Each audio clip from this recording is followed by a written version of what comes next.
Haftee Usmaayyoodhaa Mustafaa Harawwee jagana akka xiyyitii onnata akka qawwee daanyaa artistoota goota beeku hiilaa kaseenaa keen beekne oromummaa jiila qallaa keessi jabaa laalani janguunne saba kanaaf jecha jirtaa wanti hin taane nuuf jecha jibbamtee maraataa jedhamtee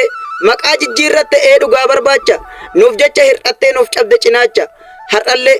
sabni gudduwaan kun nuti maarsiif goona dhaamsa xumuraadhaa jedhee gaafatamnaan ani biyya kootiif maaliin ooleen keessoof laala malee sabni oromoodhaa kana na haa godhuu jechuutti amanu ammoo mirgi isaanii naaf haa kabajamu osoo dhukkubsattuu jecha seenaa jettee osoo boo'uun fedhin garaan hurgufte kadir ilma martuu ilma baha biiftuu waan ati nuuf taate rabbii naaf aradu fayyii nuuf jiraadhu umrii arraagessaa fayyaan harka rabbii harkuma isaa keessa nu jiraa dagannee du'aadhaaf gaddina garuu yoomuuf barree jiraa jabeeffanna har'asa dagannee gaaf du'en gaddinu qaroo ija keenyaa kadiraa yaallannu Bishantao, bishayao kasa, ambuke sosa garrabe kandama ke kasa, obale yambe walbasa ke sasa. Bishantao, bishayao kasa, ambuke sosa garrabe kandama ke kasa, obale yambe walbasa ke sasa.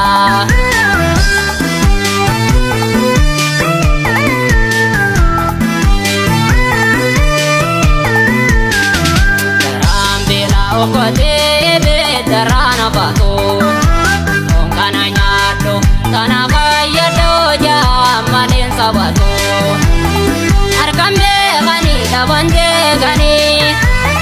ni arkana moto maplote gani arkambe gani dabande gani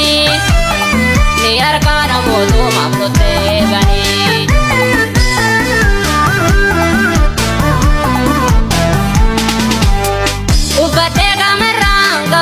Dewa garang kabu, ayade kijang kabu, kajabang garada dana palmu anandora daba kaya kamina dabu. Ugate kamerang kabu, dewa garang kabu, ayade kijang kabu, kajabang garada dana palmu anandora daba kaya kamina dabu.